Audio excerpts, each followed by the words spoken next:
from Emory University in the US, where he worked with experimental evolution of hosts and parasites, analyzing the interplay between host heterogeneity and virulence evolution. Currently, he's a PhD student in ecology and evolution at Princeton University, also in the US, and he's working with Professor Andrea Graham and Jessica Metcalf, that you know, working with epidemiology and immunology. He's also one of the EB Scholars Coordinators, a program that Ricardo and I told you about in Slack, and that demystifies the application process, helping scholars to navigate the process of applying to graduate school. And Jarome Ali, sorry, is it Ali, Jarome? Yes? Okay. So Jarome is a zoologist by training. He got his bachelor degree from University College London in the UK, and a master's degree in ecology and evolution and conservation from Imperial College, also in the UK. He's currently a PhD student in ecology and evolution at Princeton University in the lab of Professor Cassie Stoddard. Jarome is studying the plumage color evolution, especially in parrots, and developing tools for objectively comparing colorful phenotypes.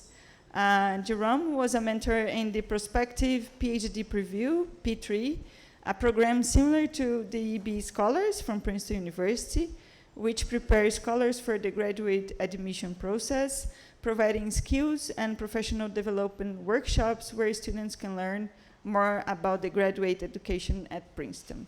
So help me to welcome these two guys.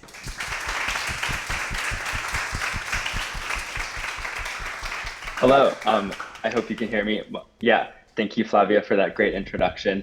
As she mentioned, yeah, my name is Arthur. I'm a third-year graduate student here in EEB at Princeton, and I was one of the EEB Scholars Coordinators this past year. So Jarome and I actually just ran this workshop 2 weeks ago, so it's all pretty fresh. There's a lot of information we wanted to cover today, but we also wanted to be a moment for you guys to ask a bunch of questions, because you have all of the workshop handouts with you and all of the links. You'll be able to refer back to them later. So we don't want to sit here and read everything to you, but we wanted to highlight some key points and walk you through the handout and point out some key links at the end as well. Jarome, did you want to say anything else before we got started? Yeah, I just want to encourage people to stop us and ask questions at any point. I think that will be the most valuable thing that you can get out of this experience. Like Arthur said, you're going to have the workshop handouts, so you can always refer back to those. We won't be reading them.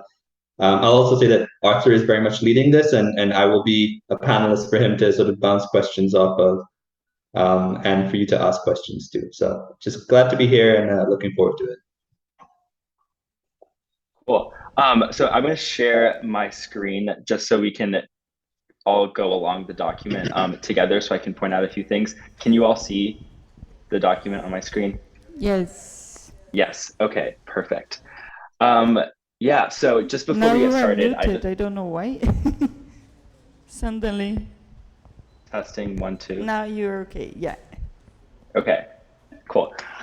So just to preface with a few disclaimers. So a lot of the things that we're going to talk about here about the application process and things to consider when applying to graduate school are very specific to US institutions and also super specific to ecology and evolutionary biology programs.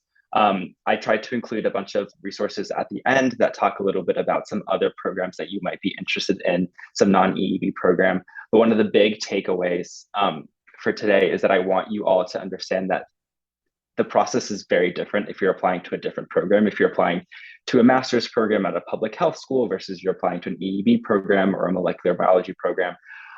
So just keep that in mind when you're compiling the list of programs that you want to apply to, because a lot of them have different nuances and things to take into account as you're tailoring your CVs and your personal statements for each of those different programs. So everything we're going to talk about here is mostly geared towards ecology and evolutionary biology programs and the way they structure their acceptance and admissions process. So the way we've structured this workshop, it's in 3 parts. So part 1 is things that you should consider before applying and when choosing where to apply and who to work with for your PhD. Part 2 will go through once you've decided that you want to apply to pursue a PhD, what are some things that you should consider when you're putting together your application materials and when you're actually going in for an interview at these universities. And then part 3, we go through some helpful tips once you've already interviewed and you've received some acceptance offers. What are some things that you should take into consideration when you are deciding which graduate program you want to go to? So the main thing that you should ask yourself first is, do you want to pursue a PhD or do you want to pursue a master's? And the big takeaway from this section here is that sometimes you might only need a master's for the program that you're in, for the future career that you are interested in, or you might need a PhD for that future career. And one of the best tips that I've received is to talk to researchers and professors and individuals who you've come into contact with who have that position that you want to have as your future career goal, and talk to them about how they actually got to be in that position and what types of degrees that they got and what do they recommend that you need in order to get that position. Because sometimes you might find that you actually don't even need a PhD, so it could save you 5 to 6 years of your life if you could just go and get a master's instead of going in to get your PhD. A lot of people who decide to go for a master's route are some individuals who aren't super sure about which research field that they want to go into. So they use a master's to kind of get more information, to kind of get better grounded in their research interests and to explore the field a little bit more before deciding on whether they want to do a PhD. I know a few of you in this program already are master's students. So some of the undergraduates can talk to the master's students and ask for advice about why they chose to pursue a master's instead of going straight to a PhD, or if they want to go to a PhD after the master's as well. And another alternative is to go to a lab tech position or a research assistantship, which is unlike a master's and a PhD because you're not actually studying, taking courses, you're simply just working within a lab and working with an advisor. And these 2 items will also help you develop your research interests as well as developing and making your CV stronger so that you're a stronger applicant when you do decide to go through the PhD admission process. Jarome, do you want to add anything, or are there any questions on deciding between master's or PhD? Yeah, I'll just add quickly that I did both a master's and a research assistantship, and I found them to be really rewarding experiences that helped me grow as a scientist, kind of figure out where my interests were, and also, like you said, to bulk up my CV a bit so that I was a better candidate when I was applying for graduate school. So, if you feel that uncertainty, a research tech job or a lab tech job is a really great option, and so is a master's. And I always tell people grad school isn't.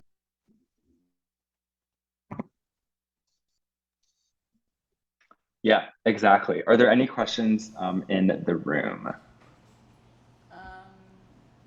Guys, do you want to make questions now? No, I don't think so. Is there any? Yeah. Where? No, so no questions, Arthur. No questions. Okay. There's one on the back. Can you pass Oh, the mic? okay. They need to make us questions in the mic, so we need to pass. Hi, I have a question. I know that for Germany, there's a centralized database for positions such as this research assistants or masters or PhD. Do you know of any centralized database for open positions in the US or in any other country? That is a great question. I don't know about that centralized database for research assistantships. A lot of people go through Twitter, and PIs will post any openings that they have on Twitter, but Jarome, do you know of any? Yeah, there's one that's fairly popular. There are a couple. There's Evo jobs. I'm not sure if they have research assistant jobs on there, but there's another called Evoldir, EVOLDIR, so like evolutionary directory. And they have everything from field assistant jobs to lab tech jobs to PhDs to postdocs. It is a website that looks like it's from 1993. but it has a lot of useful postings on there. So we can send that link along if it isn't already on the document.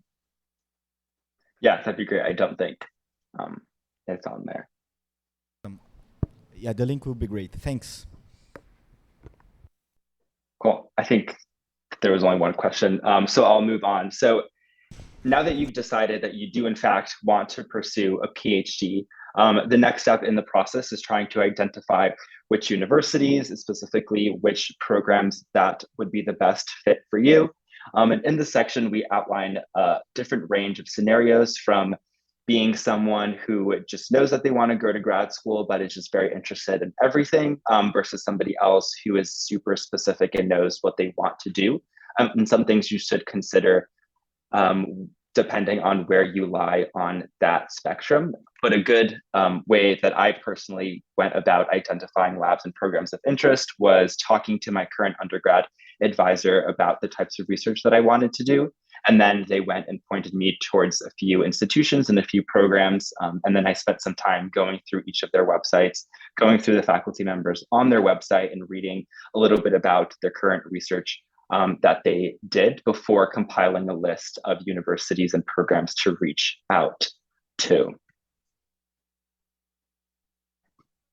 Jarome, do you want to add anything about how you... There is one quick question from David. Yeah.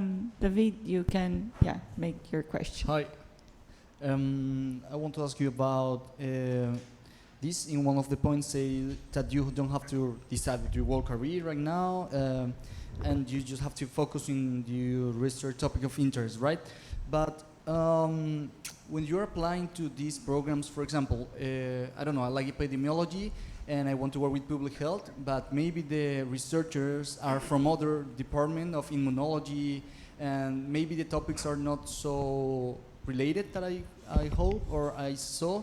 I don't know how you can apply. I know that you have more chances to be accepted if you have, for example, a professor that want to work with you. But I know that you have rotations too, like options to rotate around the labs, but I don't know how it works or how you can manage that. Yeah, that's a great question. So your last question about rotations, so that is also super program specific. So within the EEB program here at Princeton, we don't do rotations. So you apply directly to work with a specific professor, which is why it's super important to reach out to that professor. And like you mentioned, having a good research fit with that professor is super crucial, because they're not going to accept you into the program if you don't have a professor whose research interest you align with. So during this process of figuring out which programs you want to apply to and research areas that you're interested in, you'll reach out to the professors before you submit an application and ask to talk to the professor. In a bit, I'll touch upon what you should include in those emails. But basically, that pre-application meeting with the professor via Zoom is a great opportunity for you to talk about the types of research that you're interested in doing, and if they see that that research fits in within their interests and within the department, and they'll be super candid about that. And if it doesn't, they might point you to another colleague in another department at that school or at another university that they think that you might be a better fit with. Yeah, I'll add that it's great to ask right at the beginning, if present your ideas, say here's what I'm particularly interested in, because quite often professors' websites don't reflect what they're doing currently, but also quite often grad students' interests drive what happens in a lab. So there's definitely scope to construct a situation where you have research fit. But like Arthur said, people will be pretty candid about, well, this isn't exactly something that I see my lab doing, but here are some other people who you might be interested in working with. And that's exactly what happened with me. And that's how I found my advisor. I didn't actually know about her until someone referred me to her. And I've had a great experience working with her. So that's a nice way to find out about people. Yeah, exactly. Did we answer all parts of your question? Is it okay? Oh, he said thanks. Okay, cool. So that's a perfect, I guess, segue into the next section. So once you've decided that you want to pursue a PhD and you have a long list of departments and professors that you're interested in working with, the next step is to contact these prospective advisors before applying. in the links at the bottom of the page, I added a link to this Google Doc, which includes tips on writing an email to the professor and things you should include, and also things to avoid when you're writing an email. And I think there's an example email at the bottom as well, so you guys can get an idea of how to structure your email. But basically, you want to include who you are, what you've done, what you're interested in, and then a section on the faculty members' research interest and what they're doing and why it's interested in you and why you think that you would be a good fit for their lab. And the goal with this email is to kind of get a sense of if the professor is even accepting a student during the next cycle. And also the goal is to get a quick Zoom meeting as well with the professor to talk about your research interests, to see if you both would be a good fit, to see if it's even worth applying and taking the time to apply to that university as well. It's kind of the first step for you to vet the program to see if it's a good fit for you. Typically, these emails are super short. You don't want to write an essay, and you also want to attach a CV to them as well. Arthur, just let the guys know that I sent the file for you in Slack as well. So all the clickable stuff that he's clicking, you can click as well. And I think there's one question on the back of the classroom. Yeah. Can they make questions all the time, Arthur? Is it okay? Yeah, that's totally fine. Yeah. Okay. So my name is Christian. I have a question about what you just said about emailing professors, and I was wondering because sometimes they will prefer that the person sends the email with a specific question that they want to work with, or some topics of interest. But I was wondering, how can we kind of stand out in those emails? Because you can just send the email telling about the topics that you are interested in, but there might be like lots of other people sending the same emails. How can you kind of convince them that you'll be good for this position? I don't know. to work with them. That's a great question, because especially a lot of these professors are receiving tons and tons of emails. And I think one way to stand out is the structure of your email. If you're submitting a super long email, chances are they're probably not going to read it.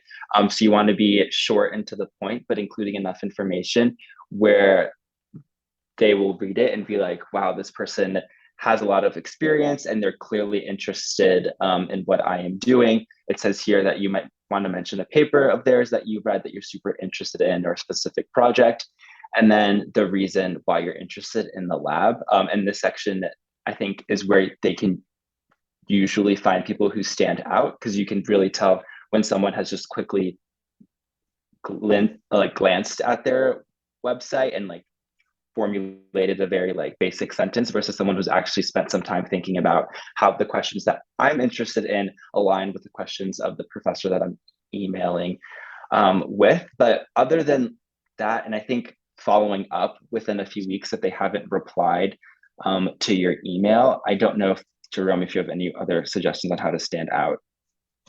Yeah, I think the trick is, like Arthur said, to be exceptionally clear in why you want to work with this person, and that will come from looking at their website, looking at some of their publications. But it's really helpful to get a couple friends to read the email as well. I know it's kind of feels a little bit icky having someone read an email where you're selling yourself, but absolutely do that, and they will help with the clarity. And what you want to do is you want to draw someone in and they'll say, oh, this person really, really clearly expressed their interest. I'm going to look at their CV and see a bit more about their experience. You don't want an email that is long and rambling, sort of like this answer, where people get slightly disinterested along the way. Yeah, exactly. And then some other things to include in the email, which is also going to depend on the type of program that it is. So if it's a program like EEB here at Princeton, where you're applying directly to a lab, if there's a professor that you're interested in working with, but they're not planning on taking a student during that next application cycle because let's say they just took 2 students or they're going on sabbatical next year, this email is a great place for you to ask, like, I'm interested in your lab, or will you be taking someone this upcoming cycle, or I'm planning on applying this upcoming cycle and I'd be interested in working with your lab. And you might get a few different types of responses to your email. One of them might be that they want to arrange time for a video chat. Another one might tell you that they're not taking any students right now. So this information is actually super useful because then you don't have to spend time and money applying to that school, and you can focus on other schools. Just don't take it personally because there are other circumstances why that professor might not be taking a student. And also occasionally you might have some professors who might just say that they don't talk to students until the application process itself, which is super common as well in some programs, specifically some rotation-based programs. Professors won't chat with students before applying and will only wait to look at applications once the application process closes as well. And then the other one, which you might commonly get, is no response. So as I mentioned, they're probably getting a bunch of emails. So it's super easy for an email to get lost. Also think about the best times to send an email. You definitely don't want to send an email at 4 p.m. on a Friday because that email is probably going to get lost. And you probably want to send an email around like Tuesday, Wednesday, Thursday in the morning. And those emails are probably likely to get seen more often by the professor. But within 2 weeks, if it's a professor you're super interested in working with and they haven't responded yet, you can send a follow-up email to that original email and kind of just bump them, and hopefully they'll get a response. Then definitely don't bug them every week by constantly trying to get them to reply to your email, because that also doesn't come off too good for you. I just wanted to go back to this standing out thing. I think, paying close attention to someone's website is a good way to do that. So I applied to places where the professor specifically asked for like an academic writing sample, whether it was like a class project or something like that. And so basically, if you sent an email to this professor lacking that, they would immediately dismiss you out of hand. They'd say this person hasn't done their homework. So I think doing your homework sort of is, it's the lowest bar, but in cases like this, it can really help you stand out from people who are just mass emailing professors. Yeah, exactly. There are a few more things I wanted to add in this section, but does anyone have any questions? Someone? Okay. No, go ahead. No. So just to like zoom out a bit on the timeline of when these things should be taking place.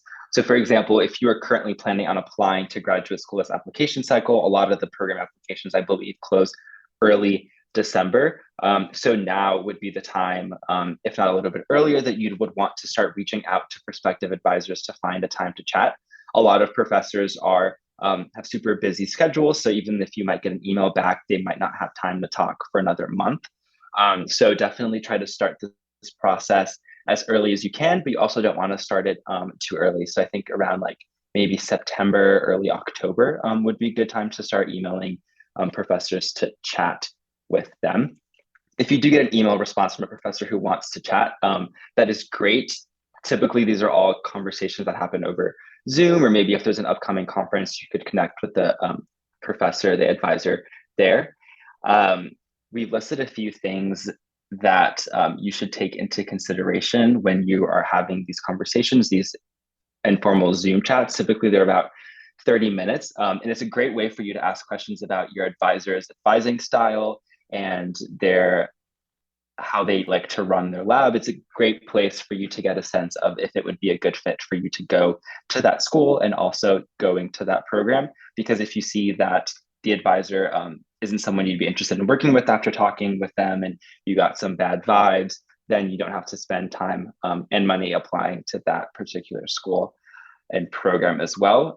If you had a really good conversation with the advisor, you could also ask them to put you in touch with some of their current graduate students so that you could chat with them as well before you go through the application process if you're trying to narrow down your schools a little bit. But talking to graduate students before applying is also completely not necessary if you don't want to take the time to do that. You'll have time to do that after, when you're actually applying to the school. Here are some questions that you can read.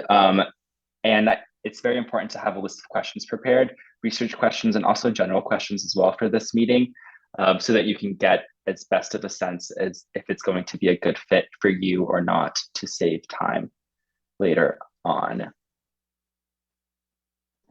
Any questions before And if you move on haven't, to the next?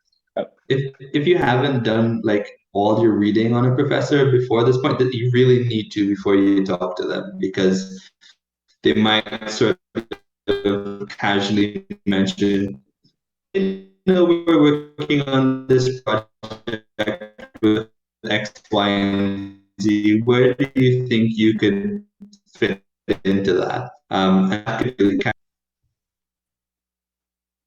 And yeah, do people have questions? Any questions? I think your audio was a little bit cut here, Jerome. I don't know if the people understood your final sentence. Could you repeat, please? Yeah, I was just saying that you really want to be up to date on people's recent work just before you talk to them, because they might mention it in conversation, and you want to be able to demonstrate that you're aware of what they're doing. And I was going to open the floor for further questions. Sorry if my internet is spotty. I'm working from home and Don't worry. Any questions, guys? Not in this step. You can go on. Okay. So now that you've decided that you want to do a PhD, that you've decided on a few programs that you're interested in applying with, and that you've talked to those professors and you know that they're accepting students, how many programs should you actually apply to that application cycle? So it typically depends. These applications are costly. Some can be around $100. It takes time to write all of these personal statements and get everything together. So you definitely don't want to apply to too many. It also depends on if you are super certain that you want to go to graduate school this application cycle. If you really, really want to go to graduate school this application cycle, you should probably apply for a little bit more than the average number of schools. So here we say that like typically between 4 and 8 programs is what we recommend applying to. This numbers varies depending on the things that I just mentioned, but also the types of schools that programs you're interested. And less is okay if you're not super set on going somewhere, and you could just go somewhere the following year as well. Yeah, the big thing here is to not overwork yourself. Applications take time and they're expensive. So you definitely don't want to do too many. And you should probably also focus on some schools that are much what we call safer schools, or some stretch schools, so that you have schools along a different gradient, so that you at least have one safe school that you're still interested in going to, that you can go to if you get in, if you're super set on going to graduate school that upcoming cycle. There is a question here, Arthur. Yes, you can apply for the same university to different programs, or it is not, I don't really know about that. Like, Did you I'm listen? pretty sure you can. Okay, sorry. Yeah, I'm also pretty sure you can as well. You could apply for like the molecular bio program at Princeton, or the EB program at Princeton, or you could do like a master's at Harvard, and then also a PhD at Harvard, and have those two applications out at the same time. I have a question because I never heard these terms. What is a stretch school and a safer school for you? Yeah, so I heard these terminology used a little bit more when we were applying for undergraduate school programs. So typically, if you have a list of schools that you're interested in applying to, you have some schools that have lower acceptance rates, that don't accept that many students, and that have harder qualifications to get into. So those are kind of like your reach schools, those schools that you think you might not have a super big chance of getting in, versus the safer schools, or schools that accept more students and that you think that you have a better chance of getting into that school. Okay, thanks. And this is more of a general piece of advice. Live your life by a spreadsheet. That's kind of, I do this all the time whenever I have to make these kinds of decisions. So things like, what do I think my chances are of getting to this school out of 10? Just make a list of every school in a spreadsheet, score yourself. It will make making these decisions a lot easier rather than sort of solely relying on your gut.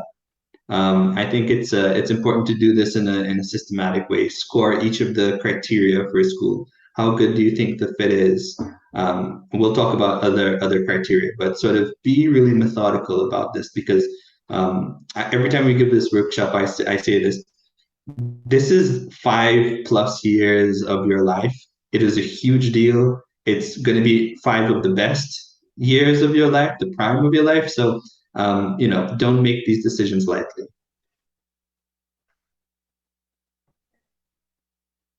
As you're also talking to some professors as well, it's also a good chance for you to ask about your chances for admission into that program. You can mention in your introductory email or in your Zoom meeting with the professor before you apply about if they think you're a competitive applicant, because they might say, yeah, you're super competitive, we think you should apply, or they might say, no, you're probably not as super competitive. You'd probably need a few more years of experience doing X, Y, and Z. Like you should reapply next year, maybe focus on doing your research assistantship this year as well. So that's a super common and definitely acceptable question that you can ask to a potential advisor. And that'll help you, like as Jarome said, do that ranking of schools that you're likely to get into versus schools that might be a little trickier to get into.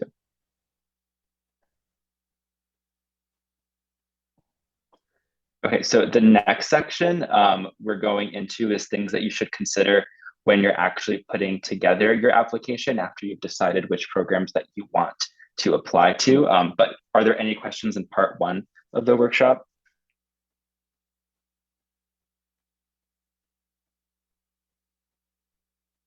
There's one question coming. It's me again. I was wondering because you were saying about criteria that you can use to kind of evaluate yourself if you're a good fit for the program. And I was wondering what kind of criteria you use in your cases for before applying, and how can you kind of try to be impartial evaluating yourself, because I think often we can maybe overestimate our chances or underestimate your chances, and how we can try to be impartial and look from an outsider view. Thank you. Yeah, that's a great question. And I'd say it's really hard, I guess, to do that, to be impartial and trying to figure out if you're going to be a good fit or not. And it's the easier way is to do it the opposite way, where you can see if you think you're a good fit for the department and if you think you'd want to go there. So when I was thinking about Princeton, I really liked it because I wasn't going to be tied to a specific project. And at the time that I was going through the application process, I still didn't know what study system I wanted to work with, if I wanted to work with mice or if I wanted to work with humans. And at Princeton, I received the support to work on anything. And that was communicated early on that I could pursue a lot of different questions and I wasn't tied down to a specific study system with a specific question. So that's something that I was particularly interested in and looking for in the program. But then in terms of whether I knew that I was going to get in or not, it was really hard to rank, I think. And it's hard to say with, I guess, the ranking that Jarome said, it's not going to be a super easy ranking to put together. It's probably going to be like, these 5 schools I think are harder to get into versus these might be a little bit easier to get into. It might be not as like distinctive, like 1, 2, 3, 4, 5. Yeah, and the sort of thing that you can do to assess yourself, like Arthur said, this is very difficult to do. I mean, in any aspect of life, it's hard to judge ourselves, right? We are too harsh or too generous, or very, very rarely in the middle. So things that you can assess yourself on are what is the skill set of people typically accepted to this lab? Are there, for example, like heavily people with really strong computational skills, and do I have those skills? Those are questions that I asked myself when I was looking for PhDs, and now I'm looking for postdocs, and I'm sort of thinking along the same lines.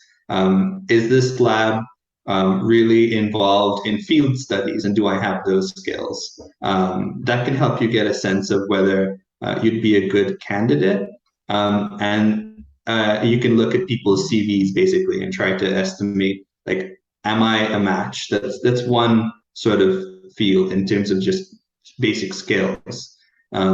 You can try to assess, talk to friends about what does someone's research interests look like, and do those align with what you're expressing? Because you might, undersell yourself and think, well, oh, this person's never going to be interested. But a professor or someone in your course might say, well, no, those two things are really quite closely linked. So I think relying on peer assessment is really good, and also these conversations with the professors themselves, where they will tell you, that might be a little bit of a stretch, but I think that's something we could work on, or that's too far outside of my interests. So yeah, there are a few ways that you can do this, and that's one set of criteria. We'll talk about others later on, things like the location of the school, the cost of living, and so on. Those are all things that I think you should be really methodical about. Any other questions? Another question, yeah. Hello, I have a question about this first part about choosing where to go, especially regarding your interests. And I would like to hear from you to how did you, in your journey, how did you dealt with frustration? Because I think that when we go to this part of our interests, sometimes you have some places that you apply and that you feel more connected to that research line, but eventually okay, this microphone is kind of bad. Yeah, it's kind of frustrating. And how do you deal with that? And sometimes you might end up doing something that it weren't exactly what you wanted to do.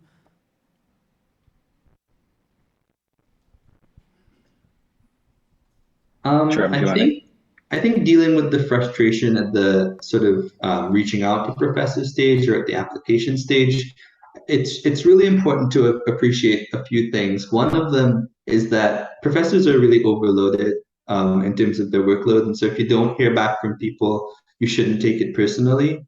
Labs are limited in their resources, and so their ability to take students in is limited by that. I think so. Arthur will agree with me that I helped run the EEB Scholars Program as well, and we receive all these applicants. This isn't grad school, but it's people who are interested in grad school, and everyone is fantastic.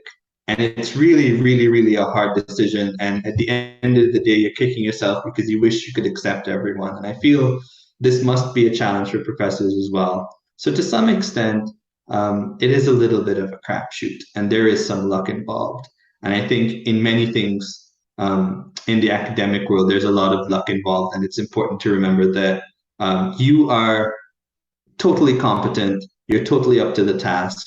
If you don't get in somewhere, you learn from the experience, and then you just dust yourself off and move on, because the opportunities are out there waiting for you. Yeah, I think a little bit of the frustration might come to depending on what your research interests are. If you're someone with super narrow specific research interests, like you're interested in working with one specific study system and you have one question that you're interested in working with, you're probably going to have a harder time finding a lab that's a good fit for you, versus if you're open to trying a bunch of new things and you're just interested in one broader question. So when I applied to all of the programs initially that I did during the application cycle, each program was super distinct from the other, where I would be working on completely different things, but all under the big idea of disease ecology and transmission and applications to human health, which was my broader interest. But I was casting a really wide net amongst a bunch of different programs, but I'd be working on very similar topics, but in very completely different systems as well. And that helps with the frustration of trying to find something that like fits a very narrow research interest to begin with. But one helpful tip as well is to, if you're starting off your Excel sheet of labs that you're interested in, program that you're interested in, start off super big, broad with a long list, and then go through each one individually and spend time narrowing down your list. And then if you're applying to all of them, come December, you'll probably get acceptances to some proportion of them, and then that'll help narrow your list down a little bit more. So definitely if you want to cast a wider net to help reduce frustration, especially if you have broad research interests, that's something that's also recommended, but don't overwork yourself doing that. As far as the like specific topic of research, I think it's useful to remember that well, you guys will remember this, but to know that quite often, you know, maybe the themes of your interests remain the same when you go into grad school, but quite often in the beginning you propose a bunch of projects and you'll end up doing none of them. A lot of people end up really shifting their projects based on what's feasible, based on their interests developing. So just know that grad school is an opportunity to explore the interests that you currently have, but also to broaden your interests or to find new ones. So, you know, casting a wide net or thinking about how you could expand your horizons isn't bad. Of course, it's totally valid if you have a very specific question and you're focused on that. That's totally valid too. Thank you. Any other questions? Questions, guys? Not now. Okay, so the next section, preparing your application materials, one of the big important parts of the application itself is your personal statement, where you're going to get an opportunity to showcase what you've done in the past, where you've been and where you are now, and what you hope to do in the future. So generally, you can keep most of these statements the same from each program, but you are going to tailor it to that specific program. So you're going to tailor some parts of it, for example, your research interests and your fields of interest to the lab that you're applying to work with in that particular program. As Jarome said, you're not bound to any projects or ideas that you propose in your personal statement, but you should definitely still have some pretty focused research interests that align with the labs and program that you're interested in applying with. Because if you write a personal statement and you just list a bunch of things that you're interested in, you're likely not going to get into that program because you don't have a specific idea of what you are interested in doing. But you don't need a complete project proposal, but you just need to have a basic general idea of what you want to do and why it makes sense to do that in that lab and also in that department as well.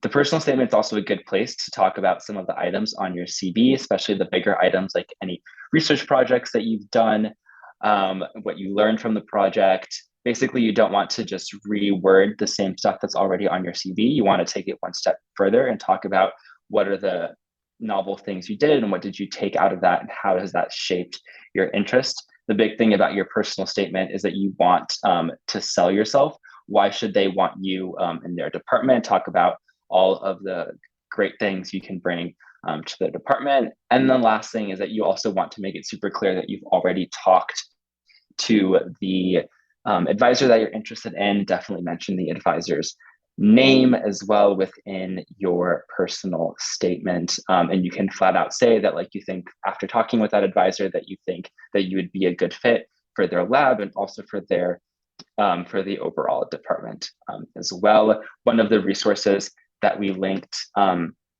will go through a bunch of CVs and personal statements of a bunch of individuals and their application year. The good thing here is that they have a wide range of different fields. So depending if you want to go into public health or EEB or chem field, you can see how people in that field typically tailor their statements and their CVs within those programs. There's one question here too. Yes. Hello. I wanted to ask regarding this part of the personal statement because I always find like really hard to start this kind of document. So I don't know if you have an advice of how to start this document and also like how long should it be, because I know that it should not be too long, but then like summarize all the things that you want to put there and sell yourself and everything. Like, I don't know. Yeah, so the second part of your question is the easier part to answer, so I'll start there. So for each program that you apply to, they'll have a maximum number of words or a maximum number of pages for your personal statement. So you'll be confined to those restrictions. And then based on those restrictions, you definitely don't want to spend too much time talking about what you've done in the past. You want to do, I guess, split it up in a way that makes sense.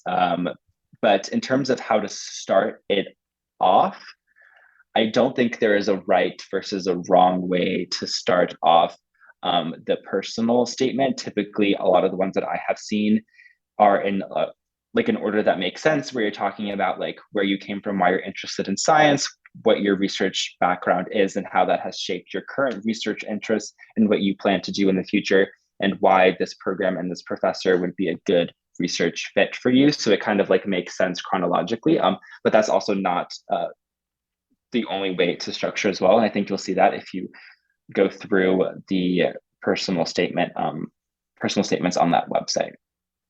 Yeah, I'll just second what Arthur has suggested. I've read my fair share of statements for various things, and I think that chronological recipe works really well. I think, and I'm going to ask you to do something really hard again, which is to step outside of yourself and remember that these professors are going to be reading a lot of statements, and what you need to do is to communicate to them who you are and why they care. Like, why should they give a shit about what you've written in there? Tell them how your research experiences have shaped your interest, where you see yourself being, why you think that your voice is an important one in science, and why that particular professor is going to be a good place for you to work, for a good person for you to work with. So yeah, just tell them who you are and tell them what gets you going. And also have your friends read it. It's gonna suck having your friends read this like overly keen statement where you're being kind of nerdy and excited, but definitely have your friends read it. Yeah, your friends, if you are at a university with a writing center, have them read it. Your professors, your PIs, the people you're currently work with, get as many people to read it and give you as much feedback as possible, which is going to require you to start writing this a few weeks to months in advance as well. And that is super helpful to do because you can attack it slowly, and it can be I guess you'll have more time to perfect the document if you have a lot of people read it and if you start it pretty early on in the process.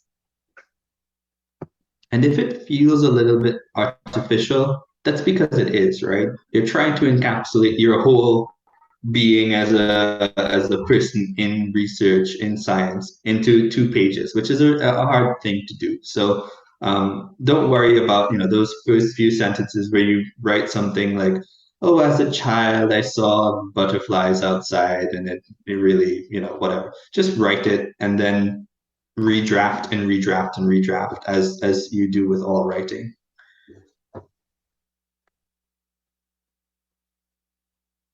Any other questions? I don't think so. You can follow. Move on. Okay, yeah. Also, a bunch of the links at the end of the document have tons more tips on how to structure personal statements from a bunch of different resources as well. So definitely spend some time looking through those. The next big thing that you'll need to include in your application is your CV. And in that website that I showed, there are also examples and instructions and templates on how to best structure your CV. But basically, your CV is going to emphasize your previous research experience and include names and projects, things that you have worked on, publications, posters, conferences, all the academic extracurricular things that you've done recently. Definitely list the most important things on the first page, list things chronologically with the most recent items at the top. Those are usually the most common CV guidelines out there. And just like with the personal statement, show it to a bunch of people as well to get feedback on the way you've structured it and written it as well. Typically, I'd recommend to probably start with your CV, get your CV, at least a rough draft of it up and going, because as we mentioned, when you're sending out the initial emails to the professors, it's super important to attach a CV to that. So you'll need the CV actually a lot earlier on in the application process, even though the applications aren't due until December.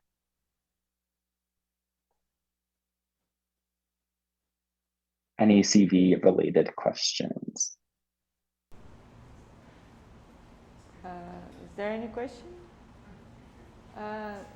They are passing the mic just a little bit. Okay.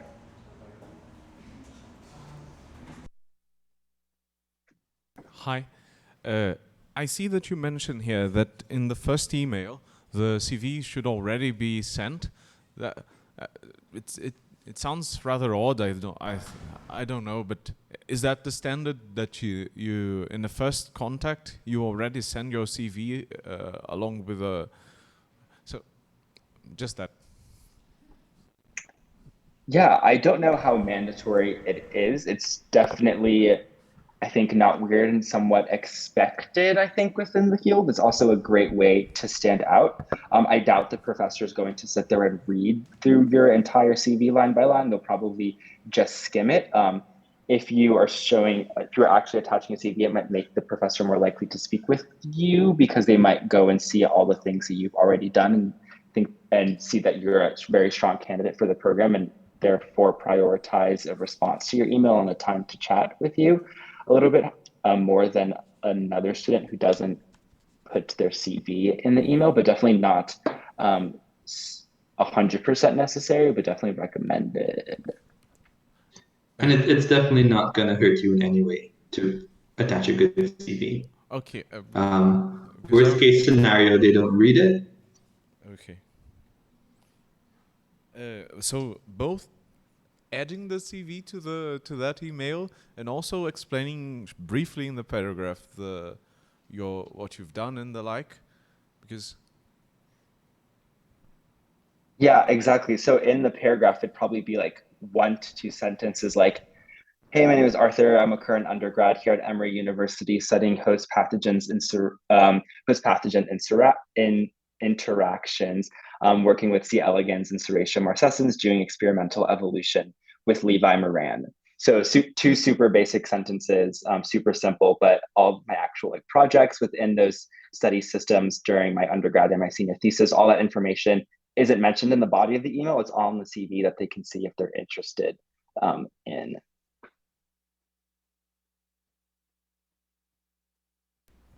Okay, thank you. Welcome.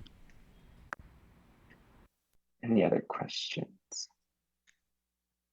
I don't think so. You can go ahead. Cool. And another part of the application process itself is that on the application portal for the department, university that you're applying to, you're going to have to list the individuals who are going to be writing your recommendation letters for the program. Here we list a few helpful tips on how to pick those individuals. So they should be professors, advisors, individuals you have worked with on projects that can talk about your research potential, and that individuals who also have credentials, in the sense that you're not going to ask another graduate student to write a letter. You're not going to ask potentially a postdoc, because those letters from those individuals aren't weighed or looked at as heavily as the other letters. So definitely prioritize professors and PIs, because those will definitely have higher priority within the admissions process. It's also really good to reach out to the individuals that you're asking a letter for in advance to ask if they would be able to write you a recommendation letter and let them know what the deadline is, and also sending them a copy of your CV and or your personal statement as well when you ask them to write you a letter. It's also super helpful to set a one-on-one meeting up with your recommender just to talk to them about what your interests are and why you want to go into grad school, and that will help them craft a better recommendation letter and a stronger recommendation letter for you if they have a better sense of what you've done and your motivation behind actually going and applying to graduate school. A lot of letters and applications might ask you to list at least 2, but up to 5 recommendations. You don't need to list 5. You can just list the required 2. If you want to list more individuals, it's not going to hurt, especially if you have other individuals that can talk about different parts of your research experience and different parts of your CV and work ethic as well. So on this topic, I have some of the people who are really, really good at applying for things are people who are applying to med school because it's so crazily competitive. And one trick that people applying to med school will use when trying to find referees is they'll specifically ask a potential referee, can you write me a really strong or an excellent letter of recommendation? Do not, under any circumstances, get someone who sort of feels meh about you. You want someone who's going to write you a strong letter, because I've seen applications to things where people are, in all other facets of their application, fantastic, and someone writes them a crappy letter, and it's a real shame. So make sure that the people who are writing your letter say that they will write you a strong letter. Yeah, exactly. Any questions on choosing your recommender for your application? Questions, guys? I don't think so. Oh, there's one. Wait. The mic is coming. Go ahead. I mean, just often, especially people who are, if you're very early in your career, you might not have like very extensive research experience. Like people who have done very short research projects, for instance. I think there's a lot of students here who have done like 1-2 week projects, even in schools like the one we are participating in right now. Do you think these are good candidates to ask a letter for, or do people really value these kinds of long-term research relationships, which might be uncommon for undergrads, for instance? Yeah, that's a great question. If you don't have anyone with like a really long relationship with, because you're an undergrad, that's also super fine as well. And you can reach out to people who knew you for a period of time when you were doing a project with them. And that's where the one-on-one meeting will come in super handy, because you can talk to them about what you've been doing since then. So they might be able to also talk about how you've grown and the skills that you learned while working with them and how that has applied to things that you're doing now. So that might make that application, that recommendation letter a little bit stronger as well. But it's not looked down upon if you go and pick those individuals to write your recommendation letters. I was also, when I applied to graduate school, I was currently in undergrad, so I didn't have a lot of people that I'd been working with for super long periods of time. So I picked my advisor in my current lab that I was doing an honors thesis with, and then I picked one professor that I took her class and was her TA for a semester, and then another professor who I also took their class, and they were on my honors thesis committee as well. So definitely not people that I knew for super long periods of time, but someone from a different aspect of my life that could talk about me as a student, me as a researcher, and also me as a writer and TA research assistant in their lab. Arthur, a question for you. Do you know what the range is on REU programs, the time-wise? Like how long you spend doing them? In an REU, yeah. I think it's just the summer, like 7 weeks, maybe. Okay. Yeah, and there might be shorter ones, right? Yeah. Yeah, so people take, these are called research experience for undergraduates. Letters from an REU advisor are treated pretty seriously, and these are shorter research experiences. So just to echo what Arthur said, whoever knows you in a research context and can write a strong letter about your skills, about your work ethic, about your creativity, these are the people that you want writing your letters. Yeah, and I think I mentioned not to include a postdoc in there, but if you really need a letter and there's a postdoc who you've worked with for an extended period of time and they could write you a strong letter, then you can also include them as well, or you can have them co-write a letter with another advisor or professor that you've worked with on that project as well. Yeah, plus one on that. I mean, I've written letters of recommendation as a grad student for people who are applying to med school. But what we did is we got it co-signed by my advisor. So I wrote the letter because I knew the student and was able to attest to their work ethic and so on. And then I just said to my advisor, hey, can you also sign this? And we'll say that it's from both of us. So that's a viable option as well. Are there any further questions, or should we move on to the next section?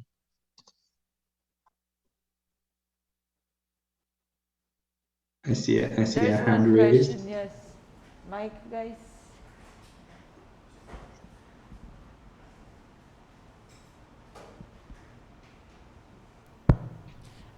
I was wondering because in the suggestion you say that it's better to apply like to 4 to 8 different programs, and is that okay to have to ask, for example, your advisor for a general recommendation letter that you can use to all the programs, or the person has to be specific in each for each case?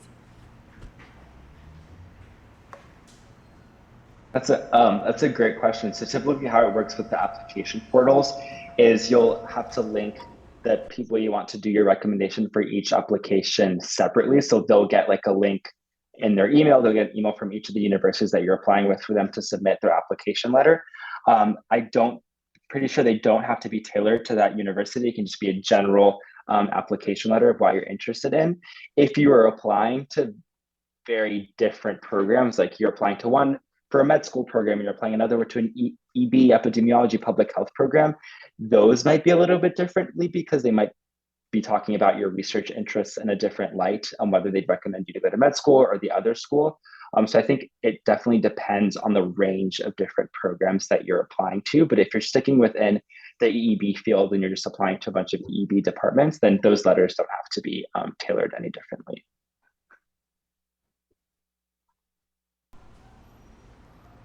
Thanks. You're welcome. Any other questions? Okay, so the next section, testing requirements.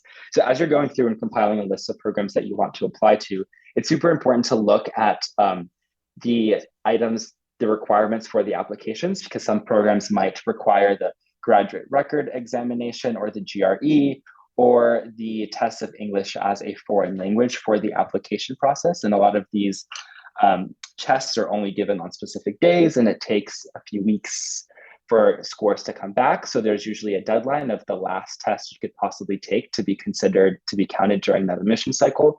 So that's also something you need to keep in mind ahead of time so that you take the test with enough time for the scores to get back for you to use it within that current application cycle. A lot of programs are doing away with the GRE where it's not required for you to submit it. If a program lists it as optional, do not feel the pressure to take it. It's not going to hurt your score if you don't submit the GRE if it is listed as an optional requirement for the program application. Any questions? Is there any question? Yeah, there are two. Yeah. My question is not exactly about GRE. It's about GPA that I saw in the PDF. During the application to graduation school, they look to your GPA from both undergraduation and master, if you are doing a master, or only for the master GPA? That's a great question. I think Jarome might be able to answer that better. Yeah, can you repeat the question just so I get it all? During the application to the graduation school, they look for the GPA of your undergraduation and your master, or only for your master GPA? They look at both. So I've been part of the graduate admissions committee at Princeton, helping review applications, and so I can only speak to that context. But they do look at GPA. They don't get too hung up on it though, because I think, and this might be a general sort of phenomenon, is that they weigh your research experience against your GPA. And if they find that you're doing really great research and you potentially have some, small red flags in in particular courses or something, they'll balance those. Note that, however, say if you're applying to a highly computational lab and or a mathematical biology lab and you have bad grades on specific mathematical biology courses, that might put you in a tough spot. But in general, programs, unless you are in a really bad situation, they don't get too hung up on GPA, and they will look through your whole CV at the point where you've applied. They'll look through your whole CV.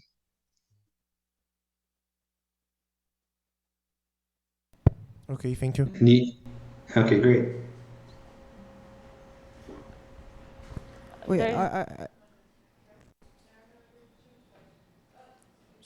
yeah, I mean, I guess my question would go in a very similar direction to Mateus's, which is that I guess most of us here in this room, we're used to the system that exists here in Brazil. And I guess one way in which it contrasts to the US is that one is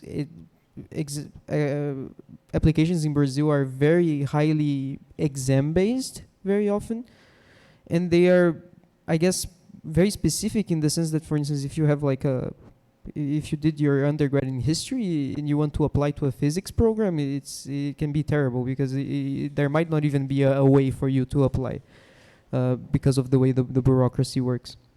So a lot of people here are from interdisciplinary backgrounds, and it's a weird thing to transit between fields in our context.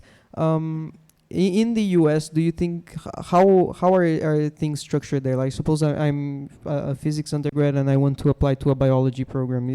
Besides, so long as I have a good motivation letter and I can kind of sell myself, are there any other barriers? Because I guess the GRE itself is quite general as an exam, right? Yeah, the GRE has, sorry, Arthur, go ahead. No, you can go. Yeah, the GRE has multiple components. It has like a language section, writing section, and so on. As far as sort of transiting fields when you're getting into grad school, certain transitions will of course be easier. So you mentioned physics. I think with physics as a background, going into mathematical biology or computational biology is totally easy. If you want to become a field ornithologist, on the other hand, that might be a bit of a harder sell. Or if you're coming from a history background and you want to go work in molecular biology with little experience or education, that might be tough. So I think the key thing is to assess whether your skills are the right skills. And I think that grad admissions committees do that as well. They want to see that you have the right skills and don't care, I think, as much about the specific title of your degree. Yeah, exactly. And that's also a great question to ask when you're talking to that advisor before you apply, and talk about like what your motivation is for switching fields. And they will tell you like if they think you have the right qualifications, if they think you have the right background, or they might recommend you take a year or go get a master's or do a research assistantship in a similar lab to get those skills that you might not have. But then this is also something that you'd mentioned and acknowledge in your personal statement as well, that you're coming from a history background, that you're coming from a physics background, and why you're making that switch and what are the research interests behind, what are the motivational factors behind you making that switch. And then also one thing to convey in your personal statement that is super important is your willingness to learn and try new things. If you graduate school is a great time to learn during your first few years and to constantly learn and pick up new skills. And professors will totally allow you to do that. So I applied to an immunology lab, but I had never taken an immunology course, but I had a basic biology background with epidemiology background, but I wanted to get the immunology background. And I was fully accepted into the immunology lab because I had the motivation and the research interest that aligned with my professors, but then I just had to spend the first 2 years taking immunology courses and basically playing catch up with the other people in my lab to get to the point where I was able to like start doing research. Yeah, personally as well, I studied plumage coloration, and so bird feather coloration, and I had zero experience in that kind of applied ornithology or in sensory ecology before I joined my program. But I had general skills that I sort of sold as being applicable to this particular field, and also I sold my ability to learn by showing that I had diverse experiences before and that I did well at them. All right, are there any other questions? Yeah, there's one more question. Go ahead. Yes. Tao. Hi. I would like to know, because some programs ask for your grade transcripts. So I would like to know if it's better to send the official document that the university provides, or if it's better to translate it or get a official translation of this document. These requirements, typically you need an official transcript, and typically if your transcript is not in English, universities ask for a translation. This may vary from program to program, so just keep an eye on what they ask for. It's hard to give a blanket answer to that question, unfortunately.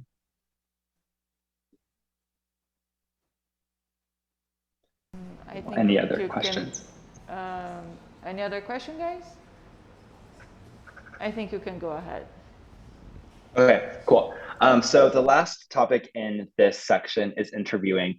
So once you've gotten your personal statement, your CV, all your testing requirements and your recommendations in, you've paid the application fee and you submit your application, within a few weeks to a few months, you'll be hearing back from those universities about whether you've moved on to the next round, which are basically interviews. So typically what will happen is these programs will fly you out on all expense paid interview trips to come to the university to meet with the faculty, meet with the graduate students, and interview for a spot at the program. Typically these interview for our EEB type programs are in January and February, and it might be over a span of a few days as well. Some big things here is that now that you've made it to this step, it's basically a two-way street where they want you to come to the school and you also want to go to the school. So you're interviewing them as much as they're interviewing you. So definitely come prepared with a bunch of questions to ask graduate students, to ask professors, to ask postdocs, to get a good sense of, is this program, is this location, is this lab the right fit for you? There are a bunch of resources at the end with a long list of questions to have prepared for your interview as well. The interview process at every school is super different. So it's really hard to prepare for all of them. A good thing to do is to reach out to graduate students in those programs that you're going to interview with before you actually go there and ask them what their interview process is like, just so you can get a better sense of what the structure is going to be like. Because at programs like Princeton, you're interviewing with all the faculty members within our department, and you could have as many as 11 interviews with 2 faculty members in each interview for 30 minutes. Or you can go to another program where you're just being interviewed by one professor, and it's the professor that you're interested in working with.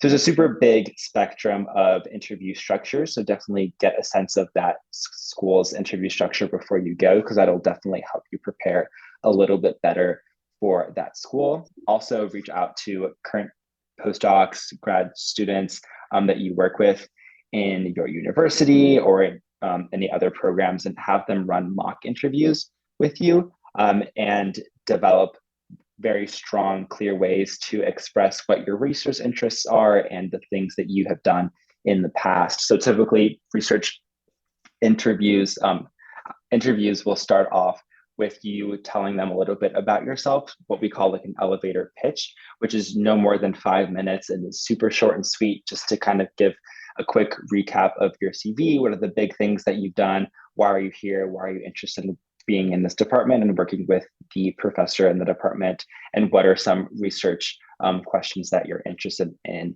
And then the interviewer will ask you questions about things you've done in the past, things you've done, plan to do in the future. It basically can ask you a bunch of different questions, and every interview is so different than the next. So you kind of have to be prepared for really hard methods, questions on things you worked in the past, but also some super simple questions like, what do you like to do for fun? So definitely take some time to look through the resources at the end and prepare some of those answers to those commonly asked questions. Jarome, do you want to add anything? Yeah, I just want to say that try to have fun during interviews. I know it's a high pressure situation and can feel kind of uncomfortable, but it's a really special opportunity, especially where you have interviews with many faculty, to have that many university professors sit down and spend time with you talking about you. I'll say this, so I'm a 6th-year grad student now, and those opportunities are rare. Quite often during PhD, you're doing all the work yourself, and occasionally you'll talk to someone. So having this kind of attention to talk about your ideas, your interests, and what gets you jazzed, I think, is really special. And if you can have fun with it, I think will just come across really well to an interviewer as well.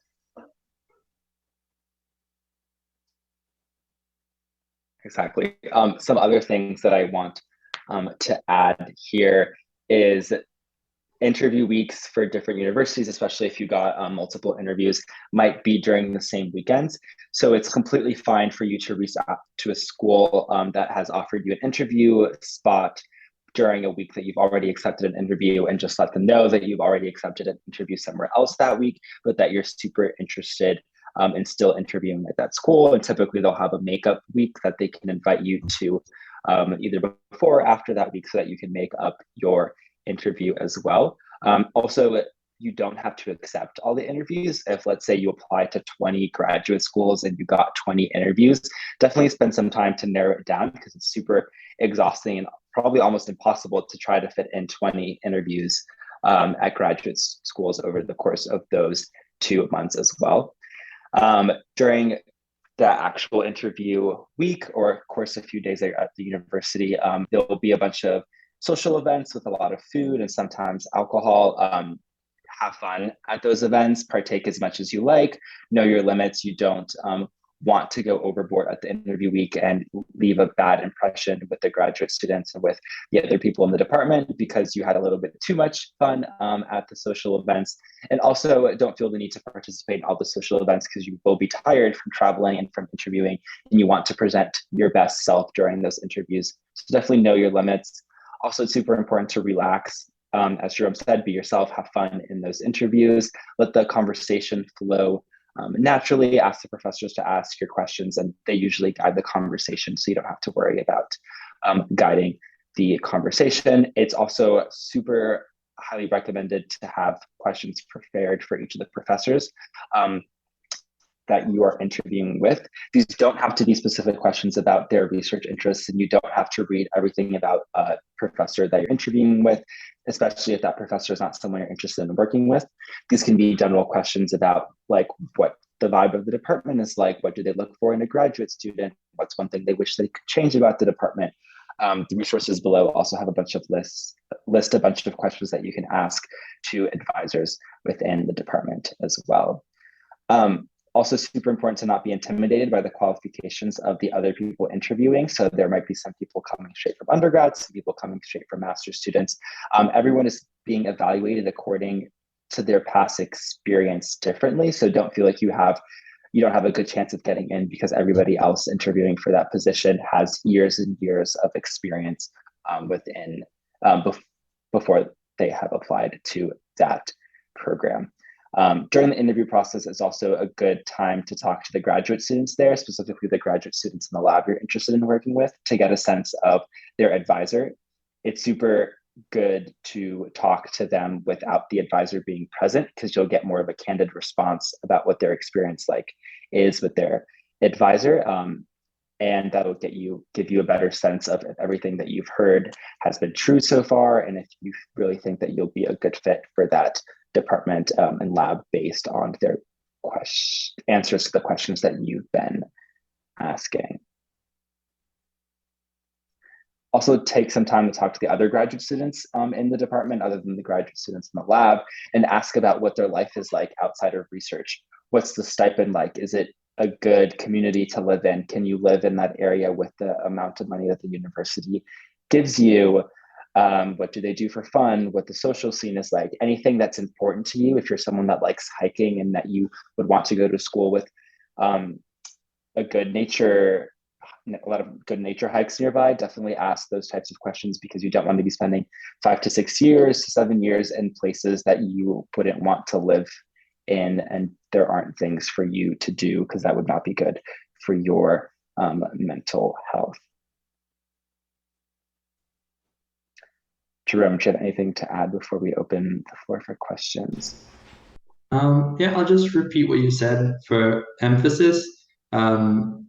Going to grad school, I will say this every time we do these workshops. It's a big deal. It's a long time. Put your well-being as a major priority. Find a place that is going to be the right place for you, not just to study and work at, but to live. And a place where the cost of living, given the stipend, is fine, where you're going to have a community that you're going to be happy with, where the scientific sort of engagement within the department is healthy.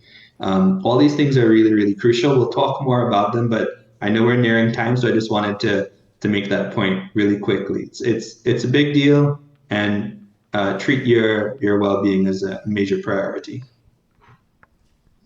And now we can have any questions that you guys got. Sorry. Regarding this part about check on your prospective advisor and talk to the graduate students and that kind of things, considering that in our particular case we are international students and we probably cannot go to the place directly, and if we get an interview maybe it's going to be virtual, how could we do this kind of approach if we are international students that probably are not going to be there?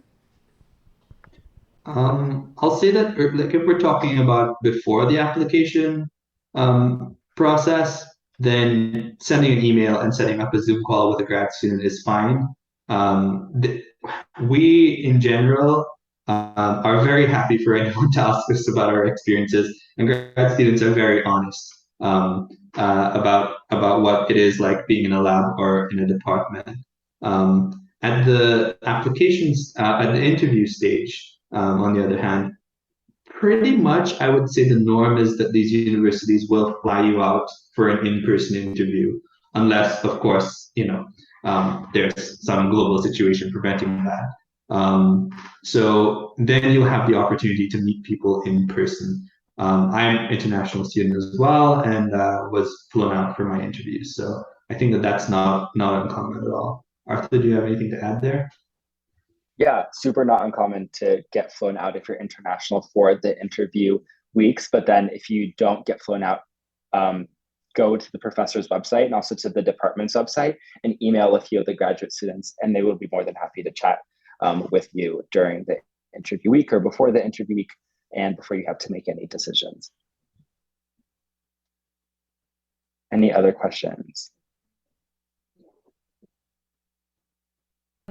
Back there.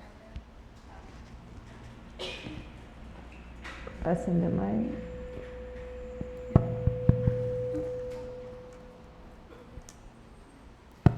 Hello. It's more about the interviews that sometimes there are some kind of tricky questions. For example, if you and your supervisor disagree on something, what would you do? Or are you organized? So there are some kind of questions that are really hard because your first decision is to say something positive about you. And So in this, sometimes it's not that true. So what in these situations, what is the best answer? Yeah, I think there are two parts to that. So sometimes you'll be asked hard questions that are research-based, academic questions about something. It's if you don't know the answer, it is super okay for you to say, "Oh, I don't know, but here's what I think might be the way to answer that question." Sometimes professors might be asking you questions that they know don't have answers to, but they just want to see how you're going to reason your way through it. It's better for you to say you don't know than to pretend like you know and say something that is wrong. So definitely do not feel bad about saying I don't know, especially to research and academic-based questions. I found myself saying that very frequently during my interviews. Like, they'd ask like, "Oh, how would you test X, Y, and Z?" And like, "Oh, I'm not super sure about that because I don't have experience working with that study system, but I think with my study system, I would do it like this." They do want to see that you still have some critical thinking skills, but that you can acknowledge where your weaknesses are.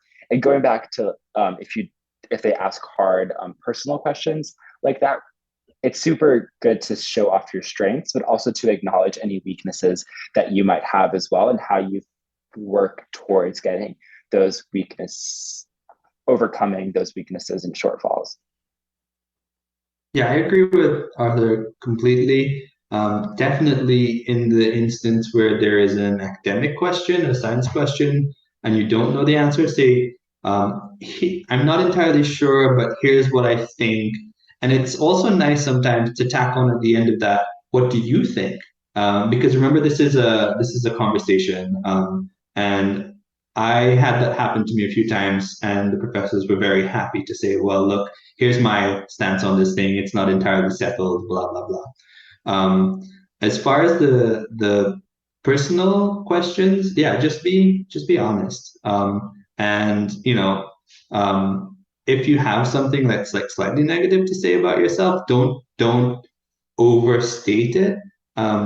Demonstrate that you're aware of where you have weaknesses. So if someone were to ask me like, "Are you organized?" I would say, "Yeah, I think I'm generally pretty organized, but I tend to put too much stuff on my to-do list for the day, and then I don't get it done, and I get frustrated. But I'm trying to work on my time management." Something like that. I think is totally honest, reasonable, and just frames you as a real person who knows their capacities. Thank you.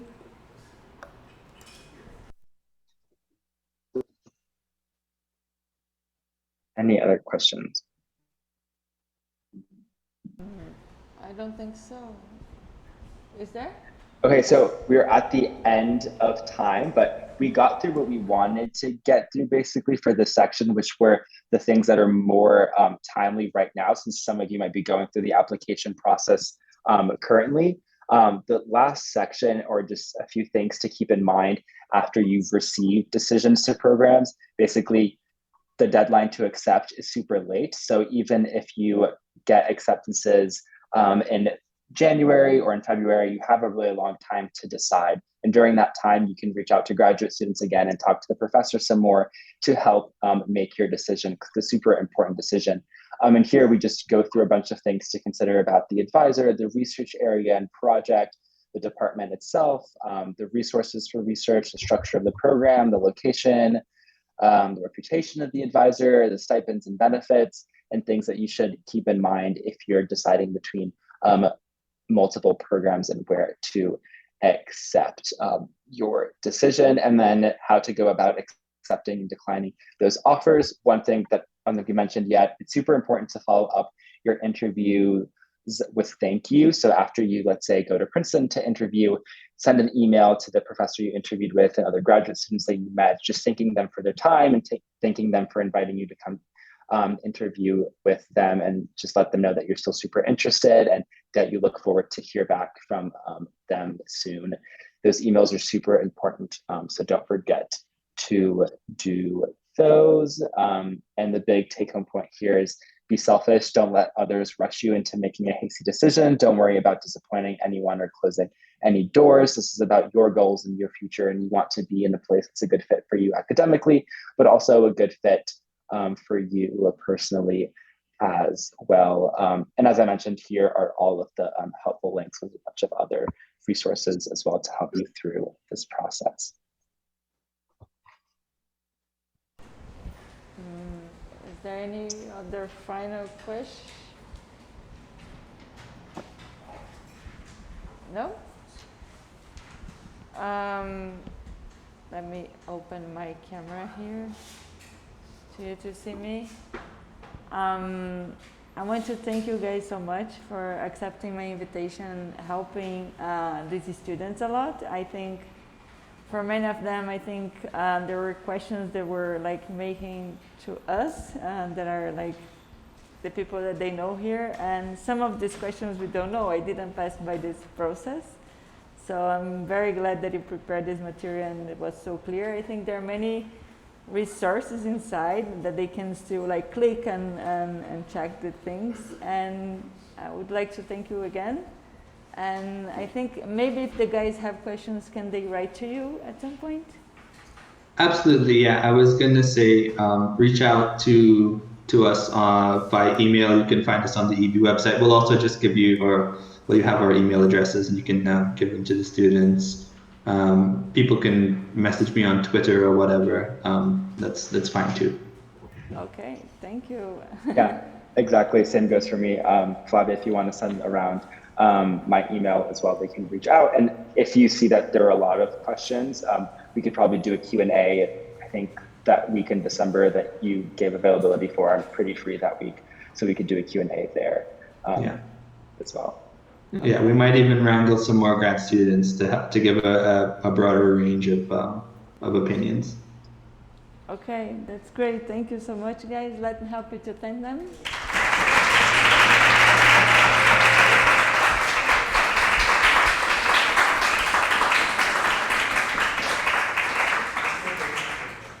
Thank you very much. Thank you for having us. Of course, thanks for having us. Bye.